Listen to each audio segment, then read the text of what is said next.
Meus irmãos e minhas irmãs, nós estamos iniciando a partir de hoje. Vamos tratar então daqui para frente da palavra de Deus, das coisas de Deus. E isto para nós é o mais importante. Eu me lembro aqui neste instante da passagem bíblica que está no capítulo 10, dos versículos 38 e seguinte a 42, do Evangelho de Lucas, em que Jesus faz uma visita aos seus amigos, à família de Marta, Maria e também do seu grande amigo que ele ressuscitou, Lázaro, e ao chegar na casa, encontra Maria e Marta.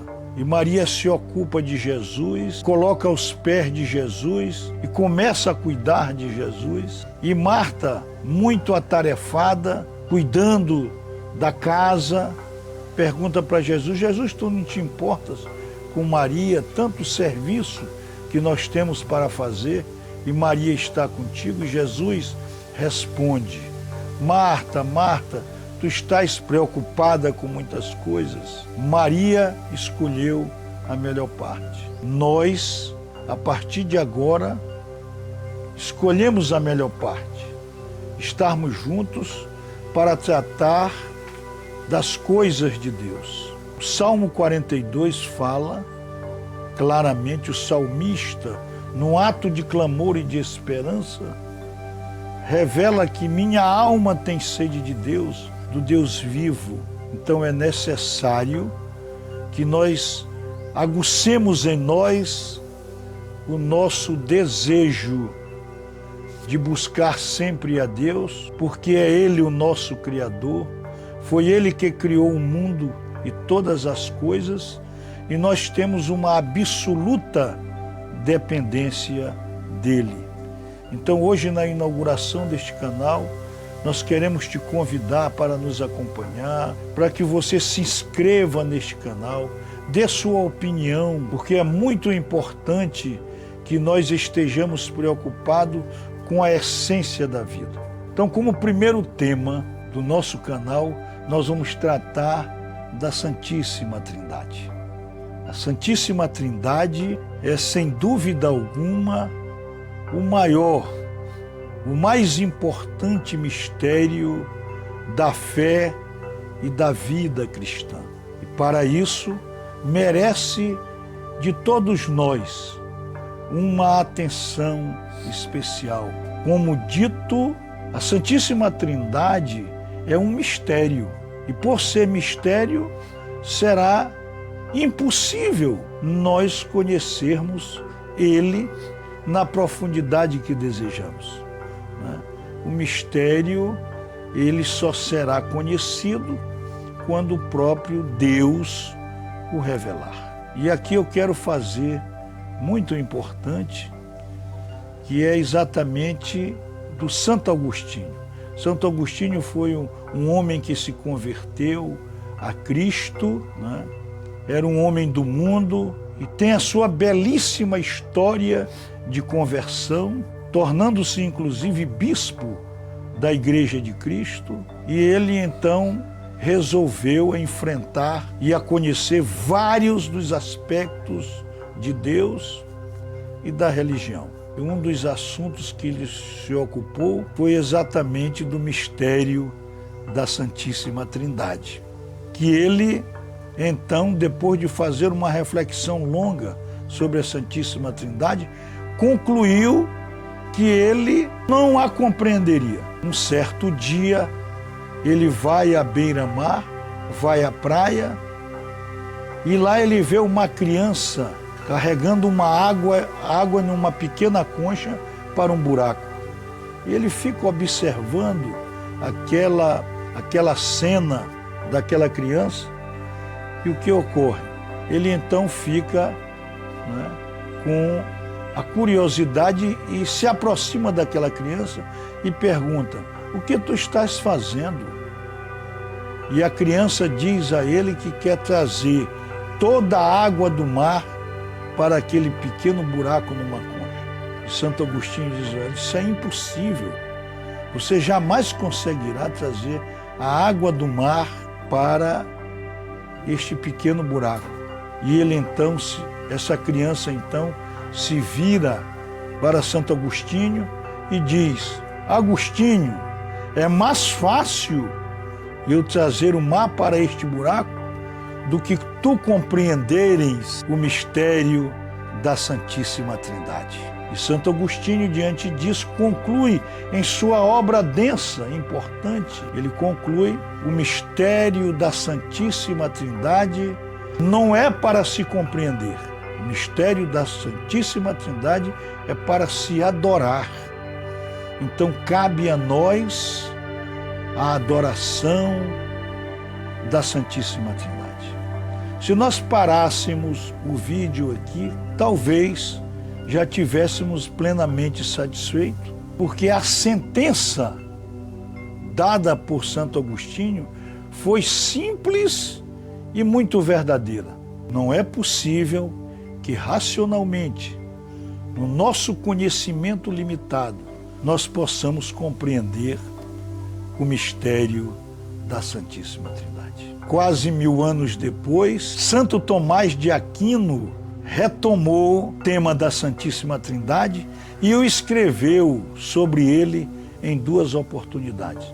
No seu compêndio de teologia e na sua grandiosa obra esta que resiste desde o século XIII, quando foi escrita, até os tempos presentes, a Suma Teológica, em que ele trata da Santíssima Trindade. Ele não se conformou com a sentença, com a posição de Santo Agostinho. Ele foi além e procurou, dentro do conhecimento humano, buscar e conhecer a Santíssima Trindade. Então, feitas essas referências iniciais, nós vamos agora falar sobre a Santíssima Trindade, sem desconhecer a lição de Santo Agostinho.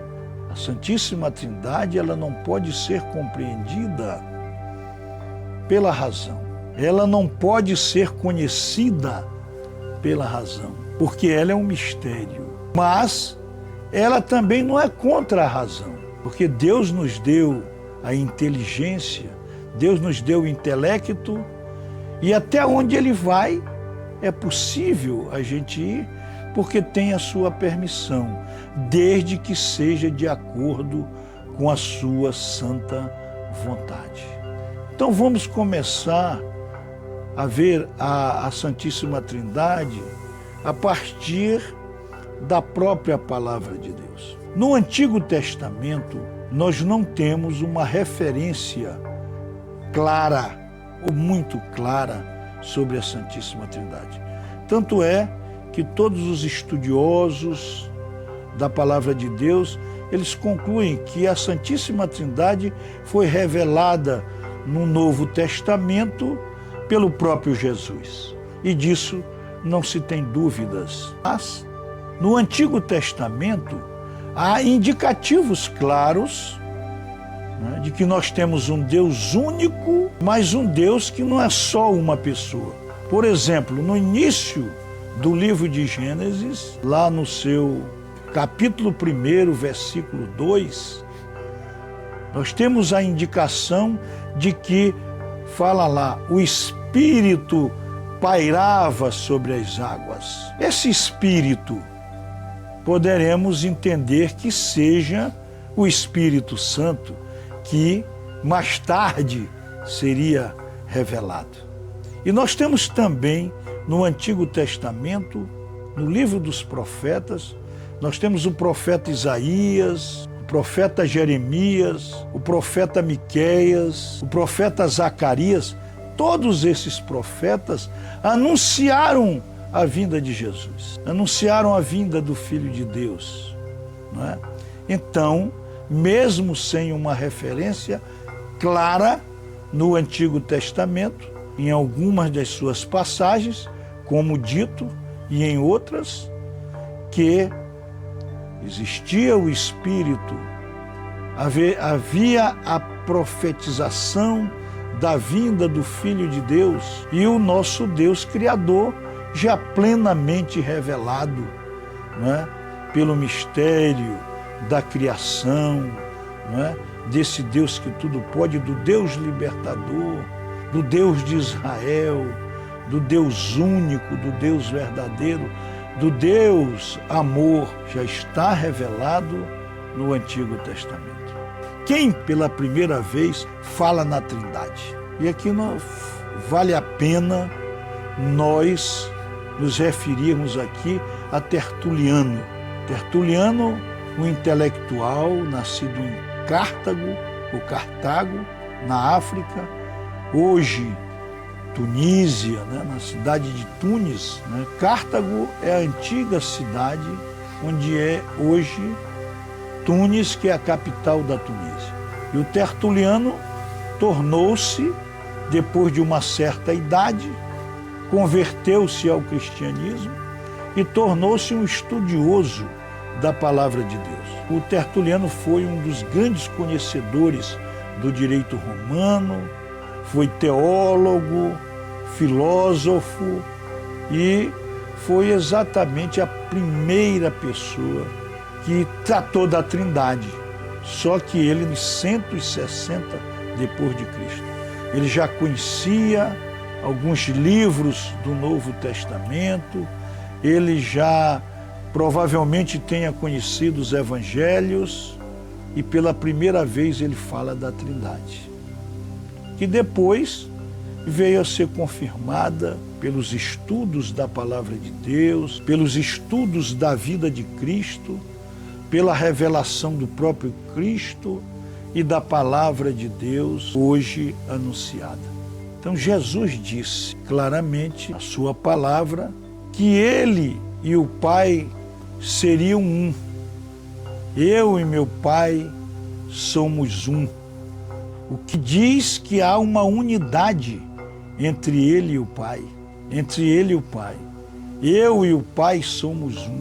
Está lá no Evangelho de João. Jesus diz, no capítulo 10, versículo 30, eu e o Pai somos um.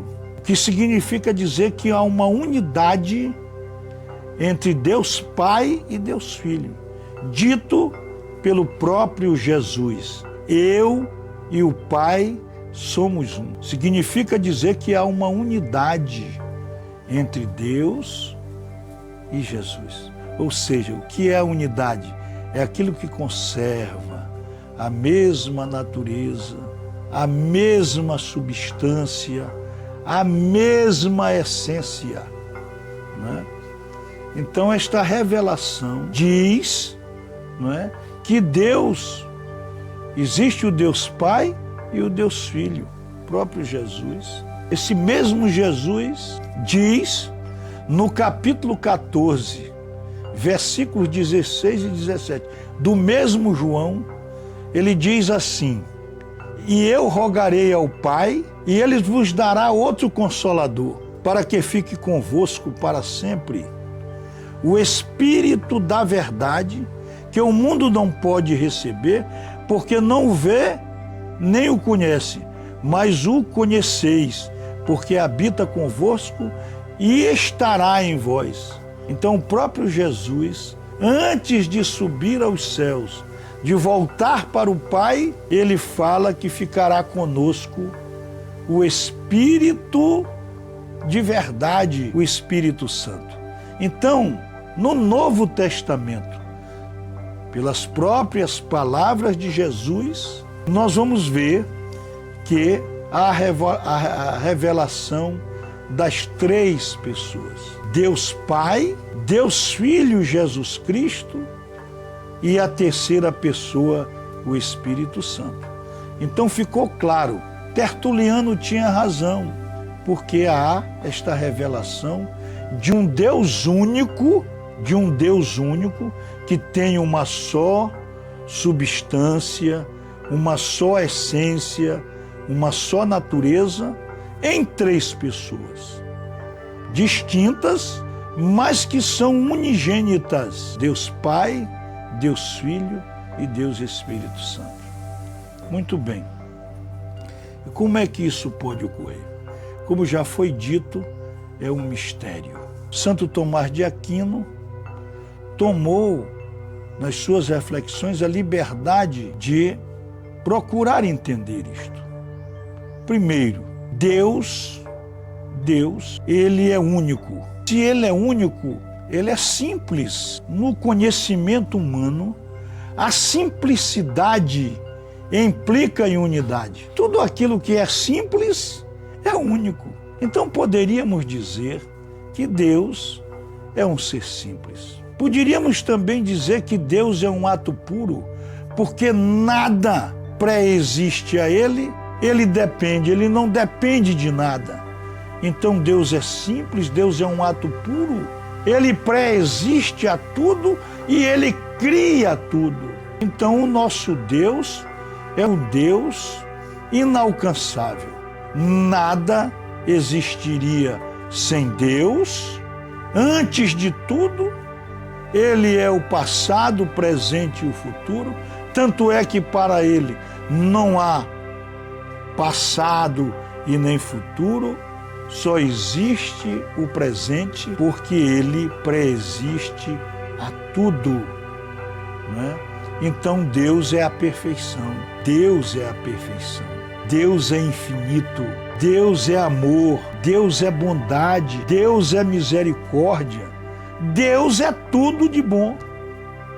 Nós não cometeríamos o erro se nós definíssemos no nosso próprio conhecimento que Deus é amor. Então Deus é amor. Se Deus é amor, Deus realmente reúne todas as perfeições em si. E Deus também é intelecto, porque ele conhece.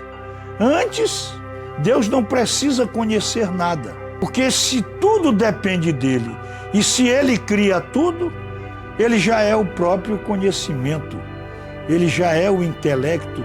A vontade dele já é uma vontade pré-existente. Então Deus é intelecto também e Deus é vontade. Mas chama a atenção, puxa, vamos imaginar aqui a seguinte equação.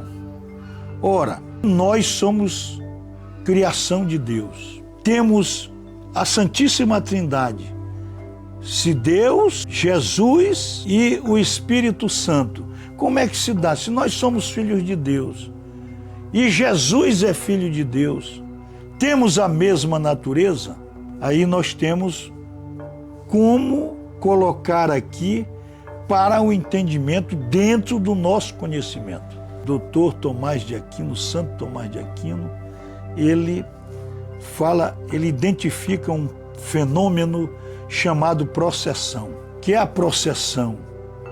É tudo aquilo que Deus cria, que Deus gera, que Deus quer, que Deus define. Diz-se isso como processão. Então, como ocorre, por exemplo, a existência de Deus Filho e do Espírito Santo na processão? Essa processão aí se dá nele mesmo. Se diz que é a processão ad intra, ou seja, Deus gera o Filho, conservando a sua própria natureza, a sua própria essência e sua própria substância. Então Deus, Pai e Deus Filho, têm a mesma natureza, têm a mesma essência e têm a mesma substância. Aí como é que nós somos filhos?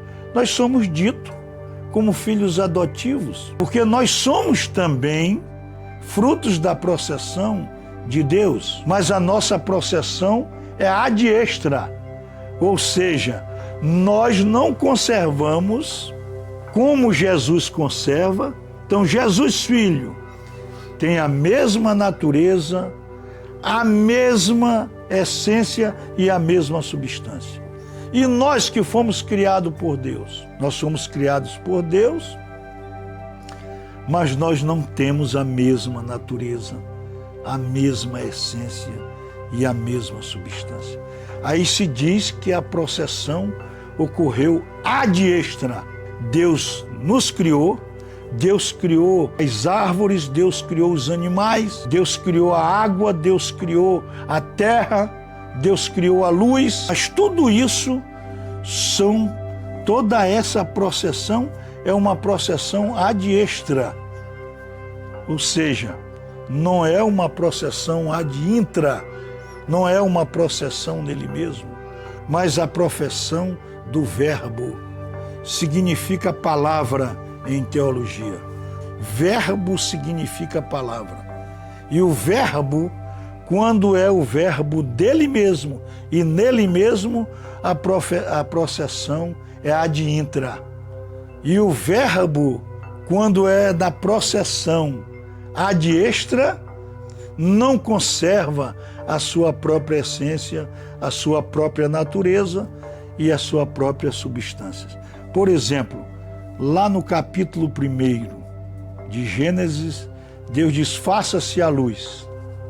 Aí é uma processão ad extra, ou seja, a luz é decorrência de Deus, mas não guarda a sua própria natureza, a sua própria essência e a sua própria substância. Mas quando Deus diz, está lá revelado no capítulo, em João, capítulo 1, versículo 14, quando ele diz, o verbo se fez carne e habitou entre nós. Então, o verbo de Deus fez carne e habitou entre nós.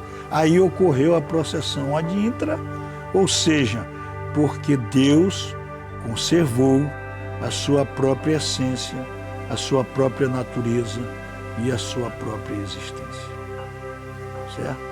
Então, diz-se, para a compreensão humana, que Deus Pai é o gerador que gerou Jesus. E do fenômeno da geração de Deus com Jesus, a força dessa geração, ela revela o Espírito Santo. Então, o Espírito Santo é o resultado de Deus, não é? Da conjunção de Deus com o Pai. Diz-se também que Deus é o amante, porque Deus é amor.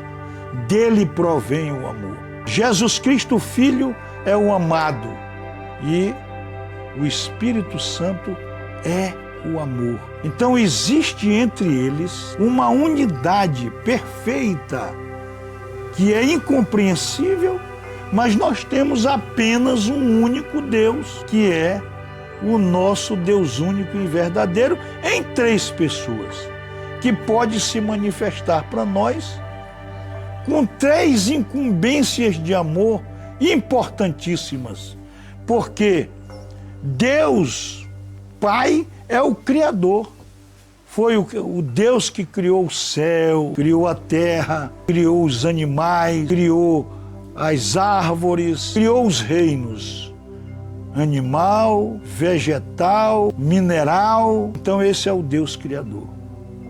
Jesus Filho é o Deus Salvador, é aquele Deus que se fez carne para habitar conosco e teve todo o seu itinerário de vida, do seu nascimento até a sua morte de cruz, depois foi sepultado, depois ficou 3 dias no sepulcro e depois, também pelo mistério de Deus, ressuscitou dos mortos, cumprindo a grande missão da salvação. Então Deus, Jesus Cristo, é o Salvador. Então, a função de Deus é de Deus Criador. A função de Jesus é de Jesus Salvador.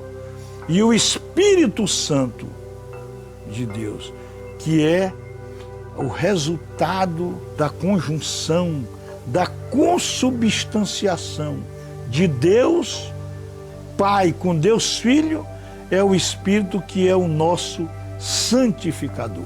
Porque nós temos a missão de buscar a santidade. Como é que nós vamos conviver com Deus se nos salvarmos? Porque nós acreditamos que vamos nos salvar, porque Deus vai nos dar a graça de persistirmos em buscá-lo. Nós temos que viver no paraíso, no céu, com Deus, como santos. Nós vamos ter uma convivência com com Deus, o Deus Pai, Deus Filho, Deus Espírito Santo, com os entes celestiais, como os serafins, querubins, arcanjos, com os anjos. Todos nós teremos juntos, viveremos juntos. Nós não podemos ir lá sem estarmos santificados, puros. Nós vamos para um ambiente integralmente puro. Então o Espírito Santo tem esta missão de nos santificar.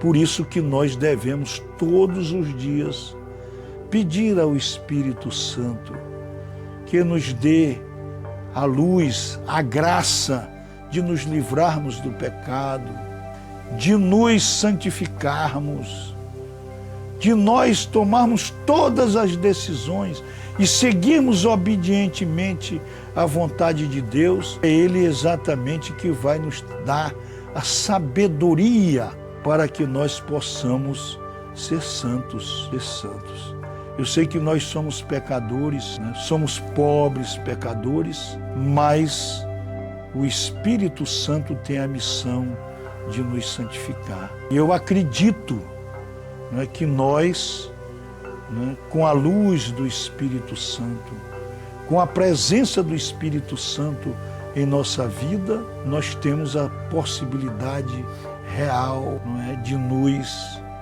santificarmos, de nós agradarmos a Deus, de nós integrarmos a igreja de Deus, de nós nos tornarmos eleitos de Deus. E esta maravilha que eu estou dizendo é a maravilha que Deus quer para a nossa vida. Mas eu fui indagado ao conversar com alguns amigos e como nós poderíamos explicar à luz do conhecimento humano, quando lá no livro de Gênesis, capítulo 1, versículo 26, ao criar o homem, Jesus diz que nós somos criados e conforme a sua semelhança. Qual a diferença, por exemplo, a geração de Deus Pai para Deus Filho e da criação nossa? Já que nós somos pecadores e não somos Deus, senão nós somos criação de Deus. E como é que se dá isso? O Santo Tomás de Aquino, ele desenvolve o conceito de unidade, o conceito de unívoco, o conceito de equívoco e o conceito de análogo. Equívoco e unívoco, eles são conceitos extremos. Por exemplo, aquilo que é unívoco é aquilo que é a designação, é o significado de uma única coisa. Por exemplo, Deus é único. E quando se fala em Deus, nós já identificamos como unidade. Aqui nós temos um conceito unívoco. Um conceito equívoco é quando nós temos uma designação que tem vários significados. Quando Deus gera o Filho, Deus Pai, gera Jesus como Filho, não é? Essa geração se dá ad intra, como nós falamos anteriormente. E é conservado nessa geração, não é? A mesma natureza, a mesma essência e a mesma substância. É ad intra, quando é ad extra, não é? A criação, essa processão, ela é ad extra. Tem algumas semelhanças. Pois quando Deus diz, nós somos semelhantes, quando Deus diz, criou o homem à sua imagem e semelhança. Ou seja, nós somos semelhantes a Deus em quê? Olha, Deus nos distinguiu pelo intelecto, pela nossa vontade. Deus nos deu a possibilidade de exercitarmos o amor. Então essa é a nossa semelhança com Deus. Mas nós temos uma grande diferença com Deus, que é a divindade. Nós não conservamos a mesma substância, a mesma natureza e a mesma essência. Porque se tivéssemos, nós não cairíamos no pecado, porque Deus é puro. E exatamente a diferença que nos apresenta de uma forma tranquilamente compreensível é que Deus é divino, Deus é absoluto, Deus é imaculado, não tem mácula. E nós somos pecadores, maculados. Nós somos limitados, nós somos relativos em tudo que temos. Então nós somos criação de Deus, enquanto Jesus, Filho, é exatamente geração de Deus. E também o Espírito Santo, geração de Deus, porque essa processão é ad intra. Então, senhores e senhoras, meus irmãos e minhas irmãs, esta abordagem sobre a Santíssima Trindade tem a finalidade que nós, conhecendo um pouquinho e reconhecendo que a Santíssima Trindade é um mistério, o caminho que nós temos para a nossa salvação. Ninguém será feliz verdadeiramente, ninguém será alegre, ninguém tem a sabedoria se não buscar incessantemente o nosso Deus, que é uno e trino, né? Nas três pessoas de Deus, Pai, Jesus Cristo, Filho, e o Espírito Santo, a terceira pessoa. E eu quero encerrar esse vídeo convidando-o a orar a oração que Jesus nos ensinou, né? E que esta oração, ela nos impulsione para buscar este Deus uno e Deus trino, que é o Deus que nos criou, que é o Deus que nos deu tudo, que nos deu a vida hoje, inclusive, para que nós pudéssemos assistir este vídeo. Então eu o convido para dizer: Pai nosso que estás no céu, santificado seja o vosso nome. Venha a nós o vosso reino. Seja feita a vossa vontade, assim na terra como no céu.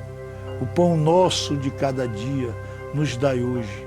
Perdoai as nossas ofensas, assim como nós temos ofendido, e não nos deixeis cair em tentação, mas livrai-nos do mal. Amém. Que o amor de Deus nos cubra e nos livre de todos os pecados.